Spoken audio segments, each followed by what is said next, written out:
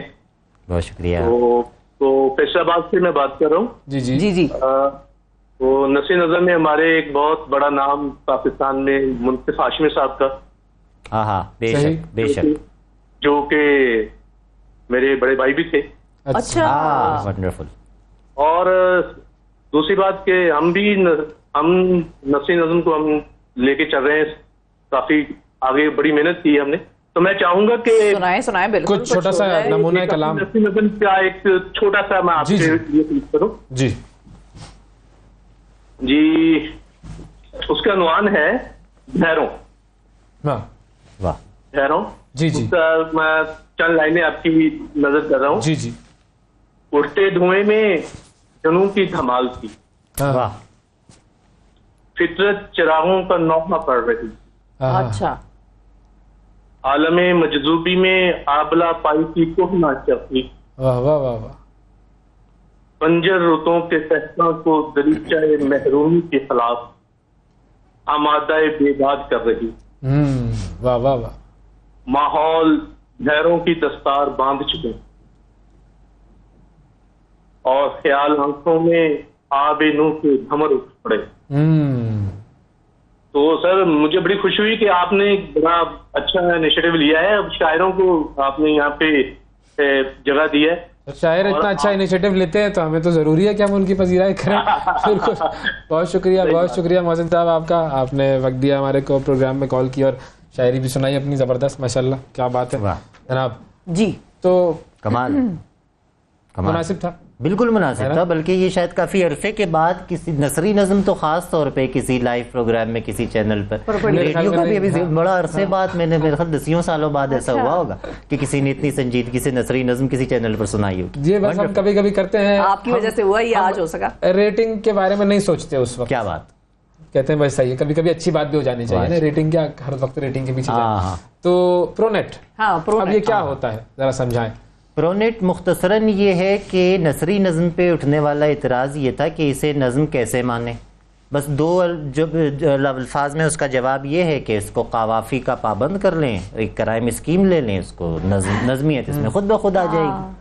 تو بس sonnet usually ایک خاص میٹر میں لکھا جاتا ہے. پرونیٹ کا کوئی میٹر نہیں ہے. تو پرونیٹ کا میٹر نہیں جی, بس قوافی ہیں اور 14 لائنیں ہیں, 4 لائنوں کے 3 بند ہیں اور آخر میں آپ ایک کپلیٹ سے بات اپنی ختم کر دیتے ہیں اور اس طرح بس. یہ سونیٹ کی طرز پر بس نثری sonnet, prose sonnet, prose sonnet. ہاں یہ ایک نئی جہت. جی جی آئیے صحیح. تو اس کا کچھ نمونہ کلام.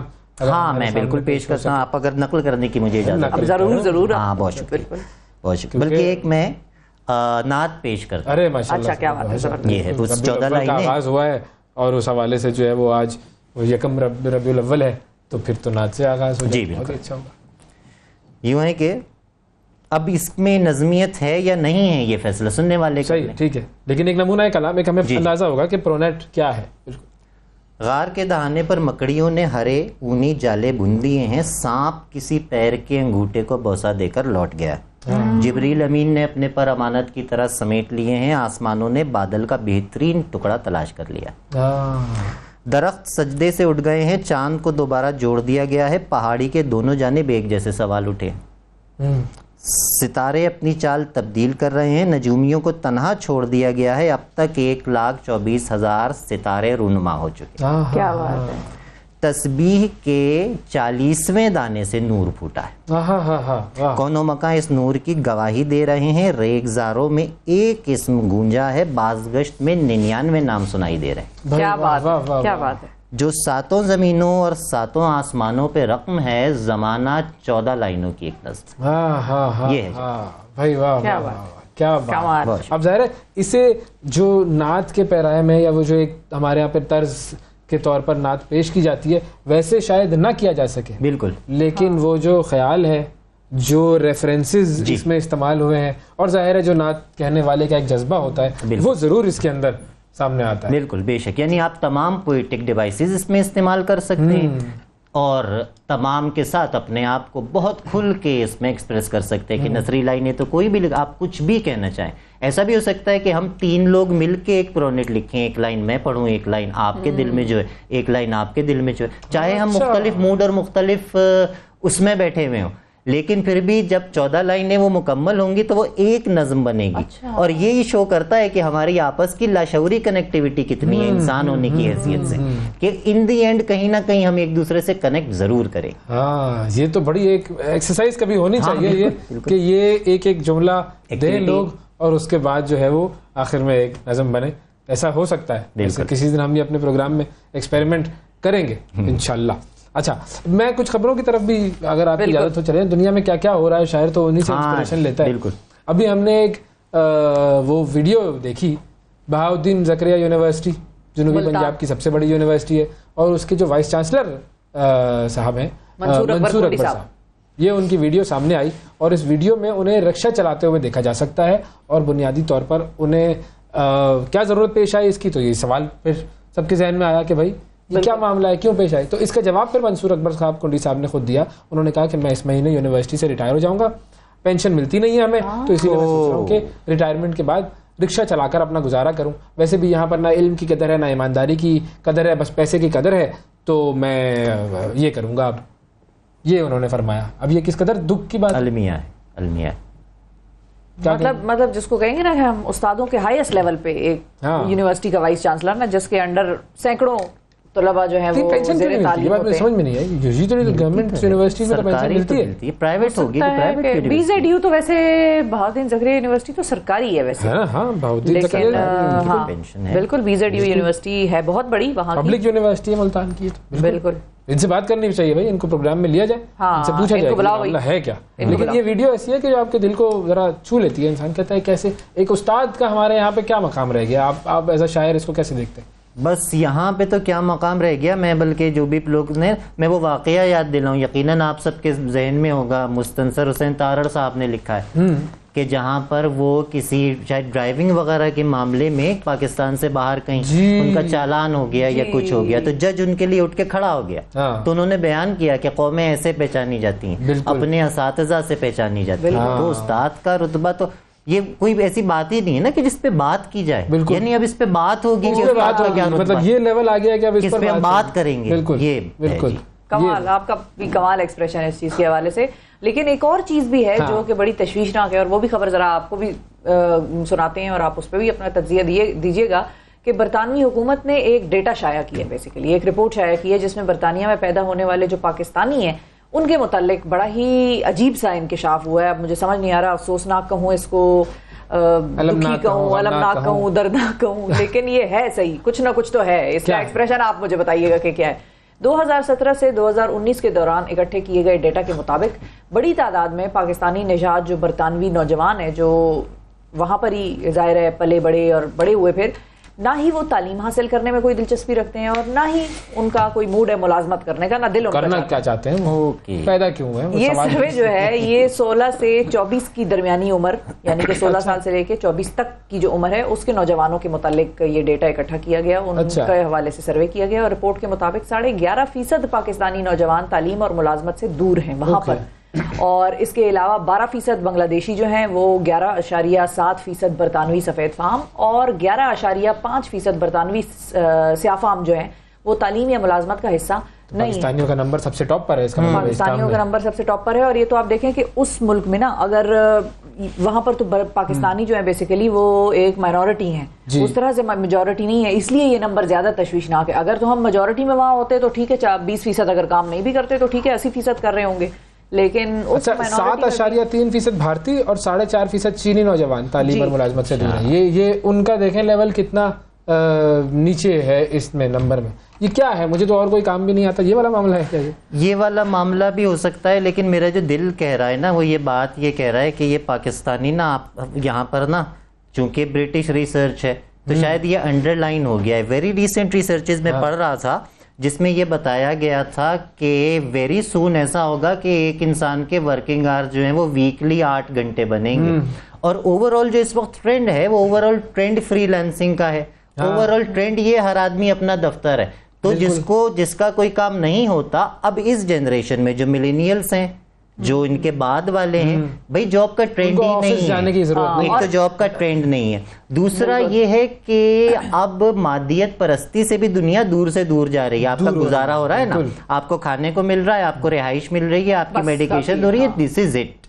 وہ زمانہ اب شاید جاتا. تو یہ ٹرینڈ صرف پاکستانیوں کا نہیں, میرے خیال سے یہ عالمی ٹرینڈ. اچھا, یہ آپ نے اچھی چیز آئیڈینٹیفائی کی ہے. سویڈن وغیرہ میں بھی ناظرین ہم ہی آپ کو یہ خبر بھی بتا چکے ہیں کہ وہاں پر جو ورک ڈے ہے, ورک ویک ہے, وہ 3 to 4 days کر رہے ہیں. وہ چھٹی زیادہ دے رہے ہیں تاکہ آپ کی پروڈکٹیوٹی لیول جو ہے, آپ جو کام 5 دن میں نہیں کر سکتے اور آ کر آفس کے ریسورسز کا ضیاع کرتے ہیں, اس سے بہتر ہے کہ آپ 3 دن میں وہ کام کریں جو آپ پورے ہفتے میں کرتے ہیں. اور ہمارا بھی کچھ ایک اور کالر ہے ہمارے ساتھ, محمود بخاری صاحب. السلام علیکم.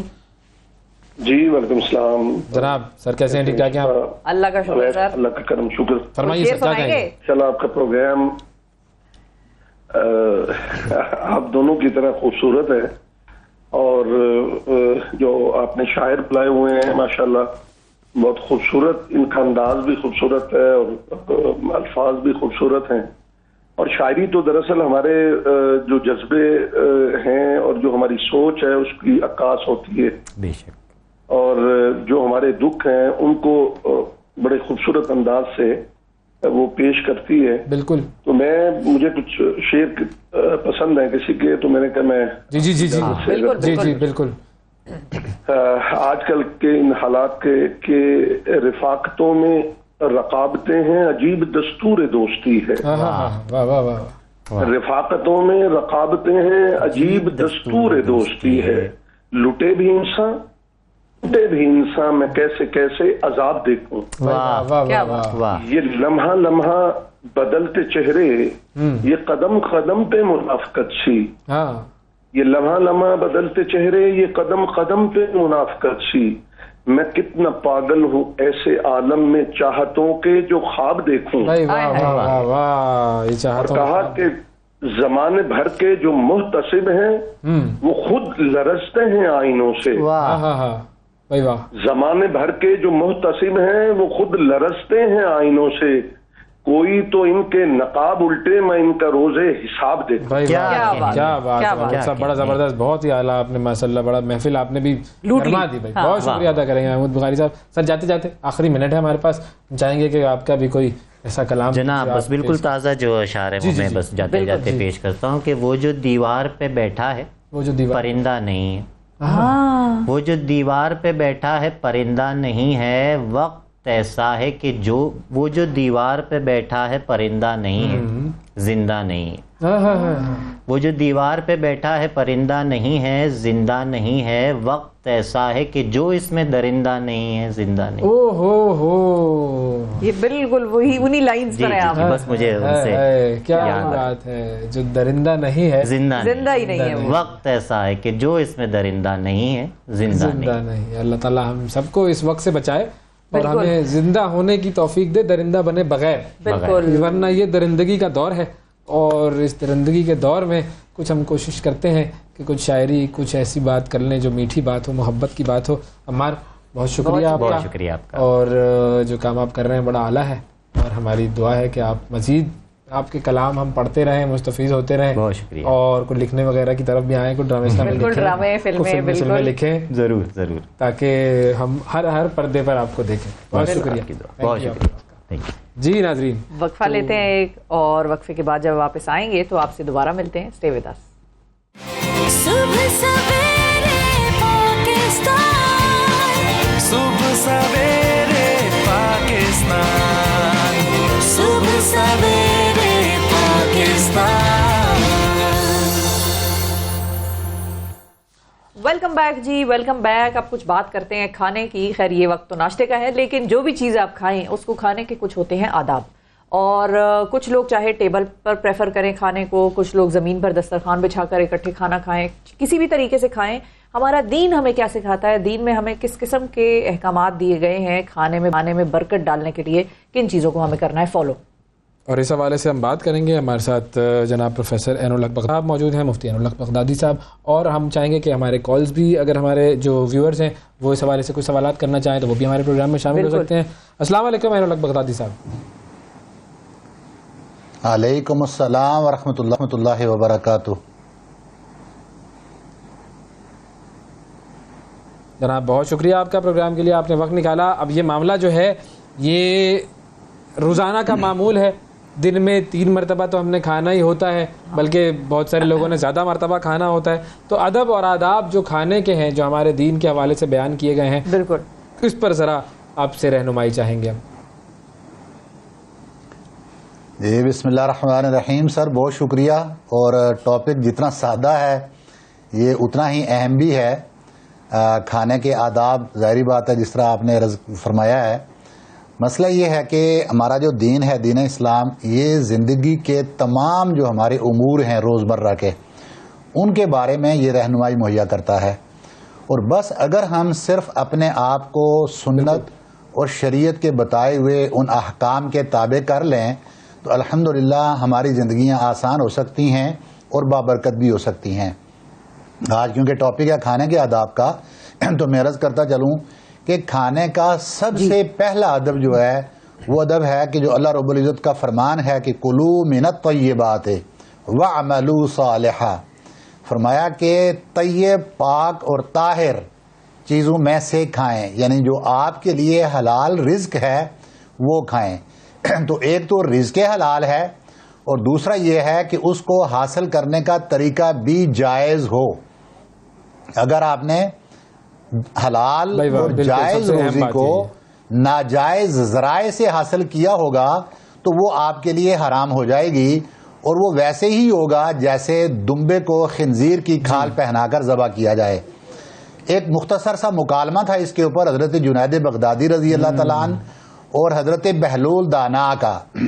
حضرت بہلول دانا نے 3 سوال تھے, ان میں سے ایک اس ٹاپک کے متعلق ہے. حضرت جنید بغدادی سے پوچھا, اور یہ ہمیں سکھانے کے لیے تھا, پوچھا کھانے کے آداب کیا ہیں. تو حضرت جنید بغدادی رضی اللہ تعالیٰ عنہ نے جو بھی آداب تھے کہ کھانے سے پہلے ہاتھ دھونا, بسم اللہ پڑھ کر کھانا, اپنے منہ کے سامنے سے کھانا, چھوٹے لقمے لے کر کھانا, پیٹ بھر کر نہ کھانا, وغیرہ وغیرہ جو ہو سکتا تھا وہ بیان کیا. تو حضرت بہلول نے فرمایا کہ نہیں, کچھ اور آداب بھی ہیں. پوچھا کہ وہ کیا ہو سکتے ہیں, تو فرمایا کہ بسم اللہ پڑھ کر کھانے سے پہلے یہ جان لینا ضروری ہے کہ جو آپ کھا رہے ہیں وہ آپ کے لیے جائز ہے یا نہیں. وہ کسی کا مال غنیمت, کسی غریب کا مال, کسی اور کا ظلم کے ذریعے مال مار کر تو نہیں کھایا جا رہا. تو یہ پہلا ادب ہے کھانے کا. اور اس کے ساتھ مشروط کیا وَعْمَلُوا صَالِحًا, نیک اعمال کو, کہ جب آپ کے شکم میں لقمہ حلال جائے گا تو پھر آپ کے عمل بھی نیک ہوں گے. اور آج من حیث القوم ہمارا شاید المیہ بھی یہی ہے کہ ہم, یہ حرام ہوتا کیسے ہے, میں اپنی جاب پہ بیٹھا ہوں اپنی کرسی پہ, اور اگر میں وہاں اپنی جاب کے ساتھ ایمانداری نہیں برت رہا اور مہینے کے بعد جو میں تنخواہ لیتا ہوں وہ تنخواہ میرے لیے جائز نہیں ہے, میں اپنے بچوں کا گویا کہ حرام سے پیٹ بھر رہا ہوں. شاید یہی وجہ ہے کہ آج اعمال صالحہ بھی ہم سے جاتے رہے. دوسری بات اس میں یہ ہوتی ہے کہ کھانے کی مقدار بڑا امپورٹنٹ ایشو ہے. آپ نے جس طرح فرمایا نا کہ دن میں 3 بار, اور ساتھ ایک جملہ یہ بھی کہا کہ شاید اس سے بھی زیادہ, تو اس کے اوپر بڑا اسپیسیفک پوائنٹ ہے. میں نے 3-4 پوائنٹ ہی اس میں رکھے ہیں جو امپورٹنٹ ہیں. جو ہمارے آج کے معاشرے کی ضرورت بھی ہے وہ یہ ہے کہ کھانے کی مقدار بڑی ضروری ہے کہ آپ نے کھانا کتنا ہے. اچھا, اس میں آپ علیہ الصلوۃ والسلام نے ایک حدیث مبارکہ ہے, آپ نے فرمایا کہ پیٹ سے برا برتن کوئی نہیں ہے جو انسان بھرتا ہے. یعنی پیٹ کو ایک برتن سے تشبیہ دی اور برا برتن کہا کہ جس کو انسان بھرتا ہے. فرمایا ابن آدم کے لیے چند نوالے ہی کافی ہیں جو اس کی کمر سیدھا رکھنے کے لیے کافی ہیں.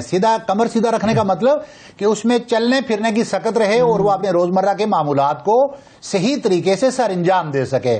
اب کیا ہے کہ ایک اور روایت میں مقدار کا میکسیمم تعین کیا, یہ تھا منیمم, یہ کم سے کم مقدار متعین ہوئی کہ آپ کی کمر سیدھی کرنے کے لیے جو نوالے کافی ہیں. میکسیمم کیا ہے؟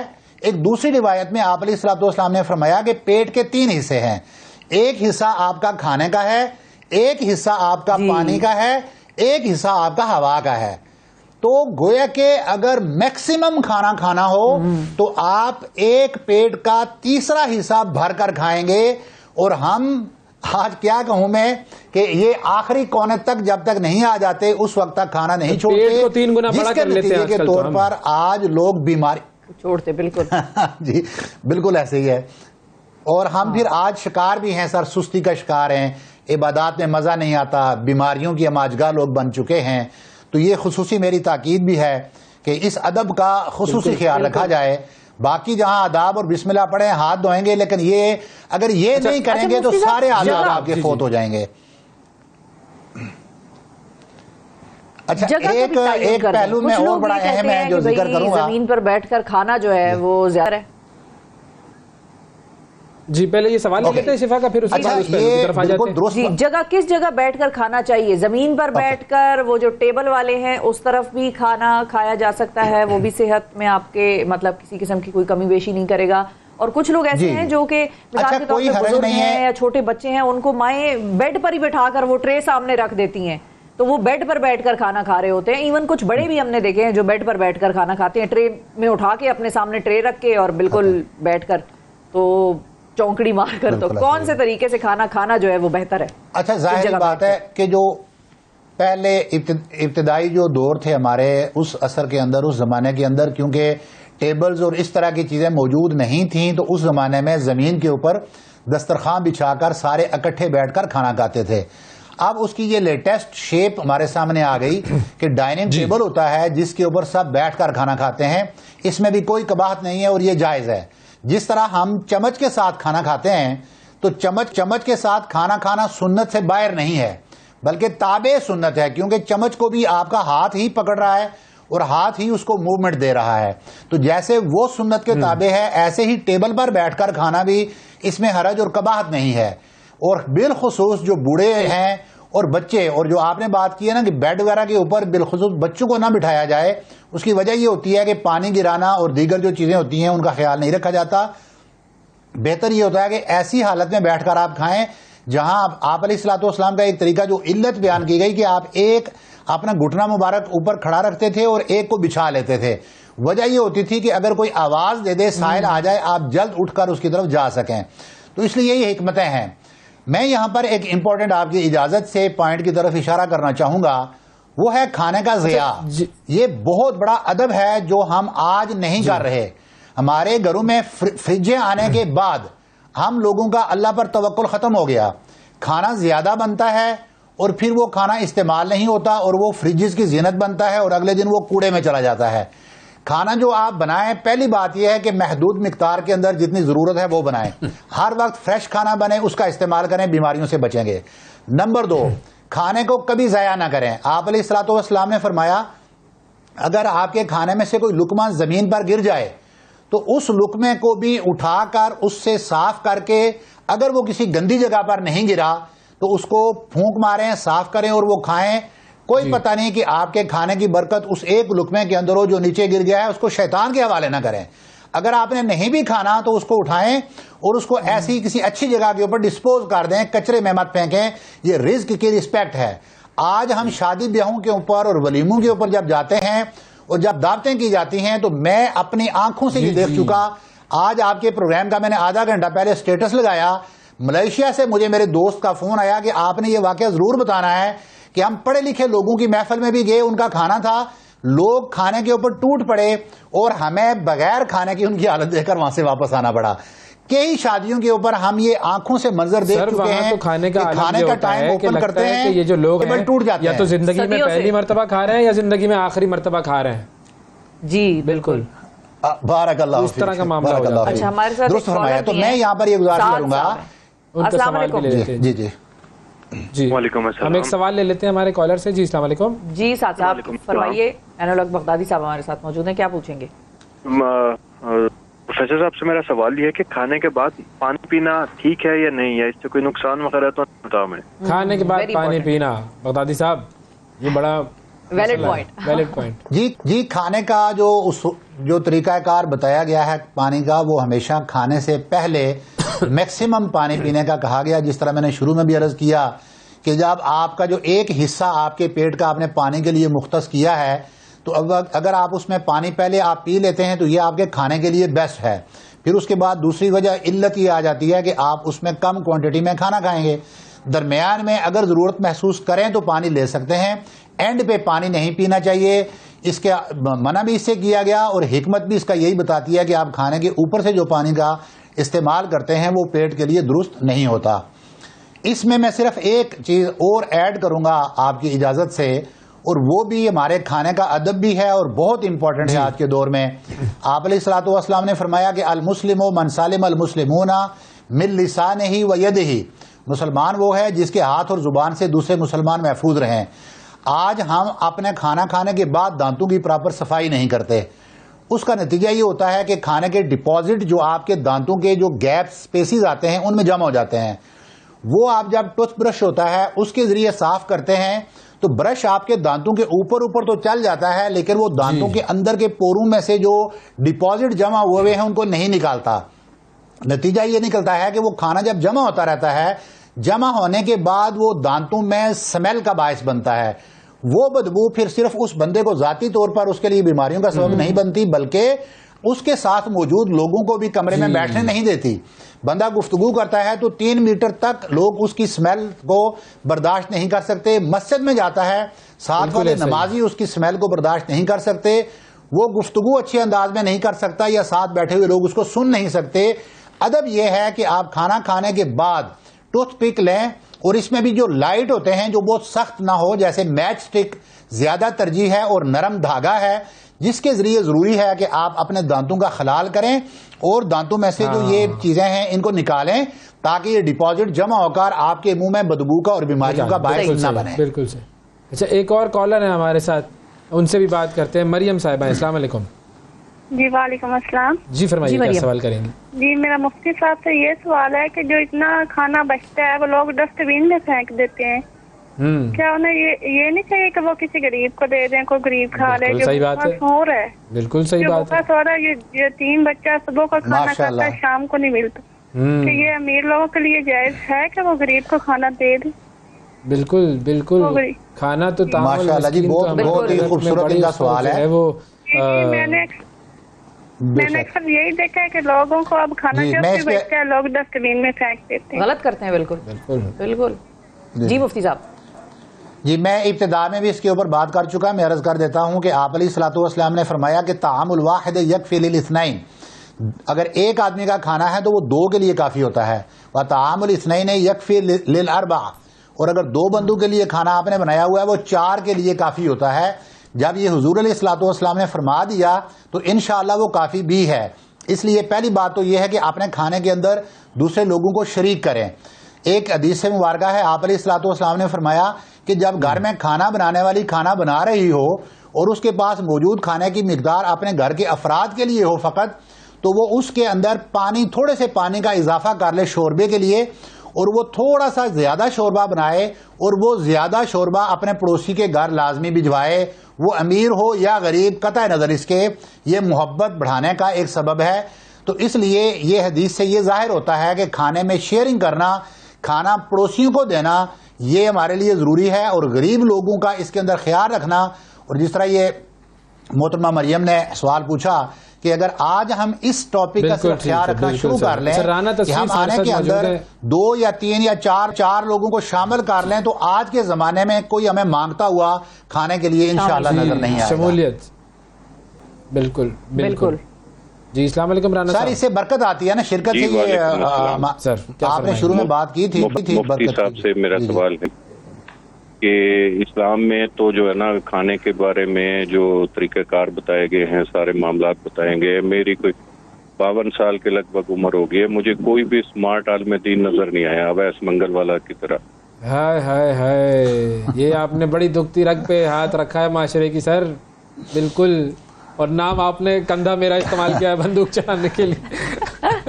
بغدادی صاحب یہ کیا چکر ہے؟ یہ بات انہوں نے مطلب بہت ہی زبردست آبزرویشن والی بات کی ہے, اور مجھے وہ حدیث بھی یاد آتی ہے. حضور صلی اللہ علیہ وآلہ وسلم کہیں صفحے بنوا رہے تھے تو ایک کسی کی جو ہے وہ انہوں نے جو شکم ہے, جو پیٹ نکلا ہوا پیٹ تھا, چھڑی سے کہا تھا کہ یہ شاید پسند نہیں ہے کچھ معاملہ اللہ تعالیٰ کو, کچھ اس طرح تھا. مجھ میں کمی بیشی اللہ تعالیٰ معاف فرمائے, آپ بتائیں اس پر. یہ تو یہ اتنے بڑے بڑے جو ہمارے جو ریلیجیس اسکالرز ہوتے ہیں, بالکل یہ معاملہ کیا ہوتا ہے؟ سر حقیقت تو یہ ہے کہ انہوں نے مجھے بھی شرمندہ کر دیا ہے, اور میرے پاس بھی اس کا کوئی جواب نہیں ہے. اس کا جواب ہم علماء کرام سے ہی پوچھ سکتے ہیں, انکلوڈنگ بھی. جسم کا موٹا ہونا, فربا صحت مند ہونا, اس میں کوئی بات نہیں, لیکن اس کا اتنا موٹا ہونا جس طرح آپ نے بھی کہا کہ پیٹ کا نکلا ہوا ہونا, اور جس سے انسان برا لگے, وہ اگر کپڑے پہنے تو اس کے کپڑے کہیں سے لٹکے ہوئے ہوں, تو یہ مناسب نہیں ہے. وہ اس کے اوپر ایک مثال بھی ہے کہ ہمارے وہ حضور سیدی شیخ الاسلام ہمارے استاد بھی ہیں, ٹیچر ہیں, ہر لحظہ ہمیں سکھاتے ہیں. ان سے ایک بار ایک ٹی وی والے ہی پوچھ رہے تھے کہ آپ نے یہ تھوڑے کھانے کے اوپر آپ نے آپ کو فکس کیسے کیا؟ تو انہوں نے یہ کہا تھا کہ یہ جو نفس ہے انسان کا, یہ پیٹ ہے نا, یہ ایک کتا ہے. تو آپ اس کو جس جگہ پر راضی کر لیں یہ ادھر ہی راضی ہو جاتا ہے. آپ اس کو 1 روٹی پر راضی کر لیں تو 1 پر راضی ہو جائے گا, آپ اس کو 10 روٹیوں پر راضی کر لیں تو شاید یہ 10 پر بھی راضی نہ ہو. تو اس لیے یہ کہ یہ فکس کرنا یہ ہمارا کام ہے. اور اگر ہم حضور علیہ الصلوۃ والسلام کی حدیث مبارک پر عمل کریں, ہم اگر کچھ عرض کریں گے تو شکایت ہوگی. جی جی جی جی بالکل, میں تو آج شروع کر لوں گا, اور باقی علماء کرام کے لیے ہم سارے مل کر درخواست کریں گے. اور میں ان سے بھی کہوں گا کہ آپ کی آواز یقیناً سب تک پہنچ گئی ہوگی. آپ نے بہت شرمندہ کیا ہے علماء کو, اور یقیناً انشاءاللہ امید کرتے ہیں کہ جو کھانا ہمیں فری میں ملتا ہے وہ ہم استعمال نہیں کریں گے. ایک اور چیز آخری پوچھنا چاہوں گا, یہ جو مانا ہے اس لیے ہاں حلوے کے نام سے تو مشہور ہو جاتے ہیں حلوے اور یہ ساری چیزیں. اچھا میں اس پر آؤں کہ یہ ہمارے یہاں پہ جو برتن جو ہیں سونے چاندی کے استعمال اور بڑا ڈیکوریٹو اور یہ سارا جو سلسلہ, اس میں کوئی قباحت ہے یا نہیں؟ آپ علیہ الصلوۃ والسلام کا جی بڑا وضاحت کے ساتھ فرمان ہے. آپ نے فرمایا کہ سونے اور چاندی کے برتن استعمال کرنا یہ ہمارا شیوا نہیں ہے. یہ کفار یا یہود و نصارہ ایسے برتن استعمال کرتے تھے. آپ نے فرمایا یہ سونا چاندی اور ریشم یہ دنیا میں ان کے لیے بنی ہے, آخرت میں یہ ہمارے لیے ہے. تو کیونکہ آپ تو بہتر اس کو جانتے ہیں کہ تعلیمات اسلامیہ کا جو بھی نچوڑ ہے, تو یہ دنیا آپ علیہ الصلوۃ والسلام نے فرمایا کہ اس کو بس اتنا حاصل کریں. وہ امام علی رضی اللہ تعالیٰ عنہ کو میں فرمان یہاں سنا دیتا ہوں. آپ نے فرمایا اعمل دنیا کا کأنک تعیش ابدا, اپنی دنیا کے لیے ایسے کام کر, ایسے محنت کر کہ تجھے ہمیشہ ہمیشہ یہیں پہ رہنا ہے, تجھے کبھی مرنا نہیں ہے. لیکن ساتھ جو دوسرا اصول دیا اس نے پہلے والے کو توڑ دیا. فرمایا اعمل للآخرہ کأنک تموت غدا, فرمایا کہ آخرت کے لیے تو ایسے کام کر جیسے تجھے کل مر جانا ہے. تو ہم جب اس چیز کو مد نظر رکھ کر چلیں گے تو ہم پھر یہ اعلیٰ قسم کے برتن اور یہ بڑے بڑے محلات اور یہ بڑی بڑی عیاشیاں, پھر ان چیزوں سے ہم نکل جائیں گے آٹومیٹکلی. جب ہمیں یہ پتا ہوگا کہ ہم نے اپنے آپ کا حساب دینا ہے خدا کو, میں نے اس چیز کا حساب دینا جو میں نے کمایا ہے. اگر میں نے وہ کما کر اپنی اولاد کے لیے جمع کیا ناجائز ذرائع سے, تو اس رزق کا حساب میں نے دینا ہے. میری اولاد کا رازق میرا خدا ہے, جس طرح وہ میرا رازق تھا ان کو بھی وہ رزق دے گا, مجھے بھی وہ دے رہا ہے. تو مجھے غلط طریقے سے رزق اپنی اولاد کے لیے جمع نہیں کرنا. تو اسی طریقے سے یہ جو برتن اور یہ اعلیٰ قسم کے اچھا برتن, صاف ستھرا برتن ہونے میں بات نہیں, لیکن سونے چاندی کے برتنوں میں کھانا جائز نہیں. ہاں صاف ستھرا ہو لیکن رشی نہ ٹپکتی ہو. جی جی بہت شکریہ قاضی صاحب ہمارے ساتھ موجود تھے اور کھانے کے آداب پر ہم بات کر رہے تھے.